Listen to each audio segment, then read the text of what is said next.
G'day, this is Captainoob, and this is an MCW. This is a weapon that has been ported from Call of Duty Modern Warfare 3, the newest DLC added to Call of Duty Modern Warfare 2 that was released a few months ago as of this recording, complete with custom sounds and rotoscoped animations as well. So a pretty familiar feeling for those of you who have used this weapon in Call of Duty to use this thing in its modded form in Fallout 4. So I think that's pretty neat. It's going to be a pretty one-to-one sort of replica. So what this weapon is, based on real-life Remington or Bushmaster ACR, which means Adaptive Combat Rifle, pitched in the mid-2000s to be sort of a replacement for the M4 carbine, but I think it fell through because, you know, if it ain't broke, don't fix it. The M4 carbine has been a pretty good platform for the US military over the years, so why change something that's not needed to be changed? Unless we want to fight against the Chinese with better body armor, we want to up the caliber a little bit. But maybe this thing will see the light of day, or maybe they'll grab that SIG carbine that I looked at a few months back. But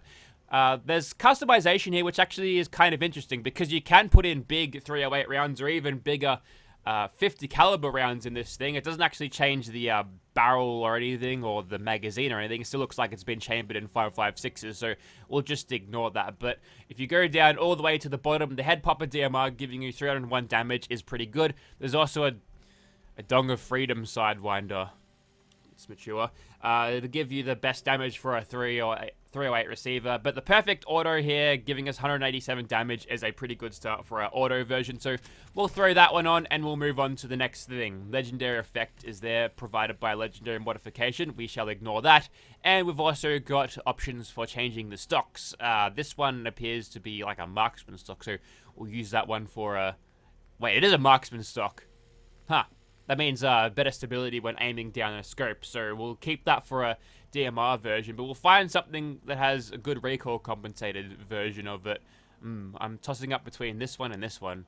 That one looks kind of like a Scar stock, so we'll throw that one on, and we'll move on to the barrels. Now, the longest range barrel here is actually this one, despite this one looking a little bit longer overall nominal length, but we'll throw that one on, and that appears to have added a few attachment points, because we're straight down into the ammunitions. You can have frangible, adds a little bit of damage, armor piercing adds a little bit more damage, and possibly penetrates armor a little bit better than normal. They've got incendiary, which gives you even more ballistic damage, but gives you energy damage instead of Skyrim fire damage, so enemies can resist that, which I think is kind of interesting to point out. There's also cryo, which doesn't give you Skyrim frost damage at all there, unfortunately. But Hollow Point there brings us almost to 300 damage for an automatic weapon. So, yep, we're going to say yes to that. We'll throw that one on. There's also options for depleted uranium as well. You still get a little bit of extra energy damage along with that, but you pick up some radiation damage to deal with your enemies that are human, because everything else is kind of immune to it. So, if you are running like a Children of Adam build, if I was playing as Iris right now, I'd have thrown that on. But we'll go for the Hollow Point here, because that damage, I think, is just too good to pass up. And lower rails, you can throw on the foregrips, very vertical grips. This one looks like it's got like a handguard on it, so we'll throw that one on there, because that one looks cool. And you can throw some laser sights on the top of the rail here. If you feel like that is blocking your way from the iron sights, you can, in fact, replace those iron sights with optics, including raised up reflex sights or holographics or whatever the name you want to give them. And they've all got that weird Call of Duty future aesthetic where it doesn't look right on a weapon like this. But you know what? We've already made this overly tactical, so we'll just go for a SZ battle optic. No idea what that thing is or what it's based off of, but looks like a new thing entirely. So yep, we'll throw that one on. And we can make this thing black if we want to. Tan is standard, but black sort of matches the rest of the rifle, so we'll throw that on black. And now we can go over to muzzles, which you can throw on suppressors if you feel like using this thing more stealthily. Definitely going for a sort of a stealthy look with this thing. There's also muzzle brakes and flash hiders as well. We'll go for a Colossus suppressor, why not? And weirdly enough, I think if I change over the ammunition at this stage, the barrel doesn't change or the magazine doesn't change, so we've got some TARDIS technology holding this thing together and allowing it to fire 50 caliber bullets, 50 BMGs from a standard 5.56 round magazine. Also, there's magazines. We can throw in a 60 round drum magazine. Sustain fire goes up. You can fire this from Monday to Sunday, then think about reloading if you feel like it. That's a good idea, I think. There's also versions of 20 round magazines and 40 rounds, and standard I think would be 30 with the standard. Hey, I wonder if those bullets actually disappear from the magazine as you're firing. Probably not. I don't think I've seen that in a mod before, but it would be interesting to see if that actually happens. And I think that pretty much covers all of it. So there is one of our MCWs. I'm going to make one more of a sniper variant, and then we'll have others without a suppressor. But worth mentioning that there's also packaged with this mod just in a separate sort of download folder on the Nexus page is the M16, which can't be customized save for the, I suppose, the legendary effect. Let's throw wounding on this thing, because why not? There's not much I can say about this thing other than the same sort of thing. Rotoscoped animations, ported sounds, but it's got burst fire functionality on it. And the burst fire is so smooth and fluid that I think it's probably one of the best burst fire weapons I've ever used in Fallout 4. So good job, Warfighter. We'll be using this thing with wounding just to give it a little bit more oomph compared to our extremely powerful MCW. Yeah, it's just the standard practice for warfighters to make his guns very strong, but, you know, it's fine. I think we're going to have a little bit of fun with this thing, and if we feel like it's too good, we'll bring out the old M16, and that'll we'll give our enemies a sporting chance. That's the word. Oh yeah, one more thing. You can also change the pistol grip on it. This one's got a palm shelf. That looks pretty comfortable, doesn't it? You can craft this weapon under a chemistry workbench. There's MCW. For gun nut rank 4 in these materials, you can craft it for yourself. Gun nut rank 4, I think that is a good decision there because it's an extremely powerful sort of end-game weapon, so if you get it too early, you just break the game, and that won't be good. And the option for the M16, I don't think I'm seeing, so we'll have to console command that one in. Before we get into combat, I'll show you how to quickly get to the M16 via console commands. First of all, you're going to open your console commands. You might need a mod to make that available for a survival playthrough, but you want to search for the weapon first. So you go help. It's called an M16, so you go M16 4 being a weapon or item or anything that the player can interact with, or just stuff in-game that you'll find in the Creation Club object thing. And then you want to go WEP, you narrow that down just to weapons. It'll give us weapon MWIII MWIII 16, that's what it's called, and the code right next to it, F9 00 F99 or 000. So you go player, period or full stop, add item, one word, space, and we go F9 000 F99, and there it is. There's one of them. Easy. Alright, let's start in Immersive Gunners Plaza once more. Here's the reload animation. That's pretty good. I probably could have used a tactical reload version on this thing because I have it for this one. This thing will actually properly tactically reload. I'm going to shoot this car, demonstrate this burst fire. It's so fluid, so satisfying. There's the partial fill reload if I empty the magazine. There it goes. Now, imagine if we had that +1 in the chamber system going on as well, so that last burst would just be the one round. Now, that would be funny. Anyways, there's some blood bugs over there. They might cause trouble, so I'll get their attention and sort them out. Now, keep in mind, this one is the 5.56 shooting one, so yeah, we're going to have a pretty good time taking these guys down, I think. Now, I've been playing a lot of, and I mean a lot, of Metal Gear Solid recently, and your aim has to be pretty good in that game, so we'll see if that is translated over to some of this. But I'm not usually used to going on full guns blazing assaults because that game actively punishes you for doing such a thing, at least during missions. But even in standard times, like, you get killed pretty quickly. There's a bunch of dudes shooting at you, but you know, we're built differently here in Fallout 4. We're actually way stronger than what's his name, Snake, or whatever operators use, but we're not stupid enough to take on like 10 billion guys at once. We'll just go around the side. Let's use the secondary version. I've got this one firing the 50 cals with the slightly longer range scope. I think this is a very effective suppressor considering that every single shot is doing just a little bit of a noise happening from it. Perhaps that would be a little bit different if we were using a version of this that has... Oh, am I? I'm dead. Hey! Not cool. Tell you what, we don't deal with the flashbangs quite as easily as we do in in Metal Gear, but okay, the Invisible Man is dead, so now we can go back to shooting at these guys like this. Now, this would be a perfect time for bullet time, don't you think? But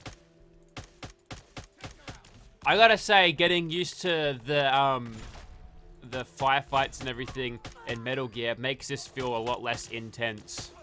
Like, this is proper target practice tier type stuff here. But we're doing pretty well. Not to say that this weapon's damage is failing me or anything, but we're doing pretty well. Let's switch over to the third version I made, Loud and Proud. Full auto. With some pretty good hipfire, despite this thing not having a laser sight installed or anything. Okay, now it's getting a little bit more intense. The gunners really didn't know what to do. Their training didn't cover what to do if someone was standing behind a corner in relatively good cover. They weren't going to charge me there. That little baby gunner up there. So, the reason I'm using iron sights here is because A, I never do, and B, I got a comment the other day saying, hey, how come you never use iron sights? You're doing COD weapon reviews, you're not using iron sights. So I explained to him, look, there's reasons why I don't use iron sights. Most of them are due to the fact that, well, it's easier to get a sight picture using reflex sights. I mean, that's kind of what they're designed for, of course. And also, there's lots of VATS benefits you pick up from using reflex sights as well. So you'll find that just using reflex sights at all times is easier. And there's no incentive to use iron sights or anything in Fallout. Call of Duty there might be for like attachments and all that stuff, but for now we'll just use standard iron sights because I can. Like, yeah, I can use iron sights. There you go. I feel like I squandered that nerd rage, but here's what we'll do instead. We'll use a little bit of nerd rage to our advantage here. I mean, nerd rage? Bullet time. We already used nerd rage and didn't do much with it. That's a grenade. A cryo grenade. I bet he said chill out before throwing that. Or the ice-related puns. Okay, so honestly, the M16, perhaps a more balanced approach than anything else, but it's not really doing it for me at the moment. We'll go back over to our suppressed all-powerful ACR. That's definitely doing the job. Don't know where they're getting all these cryo grenades from. From my understanding, they were they're Institute created grenades, so who knows what they're doing with them. Perhaps they raided some Institute supply convoys that would, you know, go on from somewhere. They would just go not overground, or not use a teleporting system. Who knows? Just a weird level list thing, but I can back the variety. I think that's fine. So now we've only got the door breach to go off of, and we got a heal there thanks to a little level up. So we're in no danger here to do anything, to die or anything. So this should be a pretty easy door breach maneuver. Sweet. Especially when they walk directly into my crosshairs. That's always helpful. Alrighty, so that's not as devastatingly overpowered as previous warfighter weapons have been whilst I'm using them. I think the MP5 was the most egregious example of that. It is very strong, but I don't feel like it was too overpowered. But perhaps more this kind of damage as opposed to this would make it just slightly more balanced, I think. But it's up to the modder and his vision to figure out what he feels like is the right amount of damage to do, and he's done a good job at the presentation. So I can't really knock this thing in terms of its performance. Maybe a little bit too good, but that's just the way it goes sometimes. But yeah, very good weapon, fun to use, and is an effective weapon for killing gunners, would you believe? I mean, most stuff is. Perhaps the only thing I could say about the sniper variant here is that it doesn't feel like we're shooting 50 BMGs or 50 cal rounds. This is just little fairy taps instead of the big booms that you should get out of 50 cal. So I'm not really sure if that was the right decision to go there. Perhaps 308s would have been just probably the maximum you would have gone, because again, like, you got to change the barrels and the magazines over to facilitate those rounds. So it just gets a little bit, I don't want to say awkward, but it's just a little bit weird, you know? Probably the only like major criticism that I have, so it's been pretty good so far. Alrighty, looks like Swan is taking on some ne'er-do-wells over there. I believe they're probably Rust Devils, but we can easily take them out. We've got a half-decent scope. We can get a tiny little bit of damage down range, but What I really want to do is hit this guy as much as possible, and we're going to use that for the first time. We're going to smash as many criticals as possible. Now, if this was a proper scope and not some sort of reflex sight facsimile, I think we'd be able to get a couple of cheap knockdowns there as I freeze up for a second there. Bit worried about fighting a behemoth, are we? Who knows? We'll dodge that. Wow, look at that! They curved right in the air. There's no dodging this attack. How did he predict that I'd do that?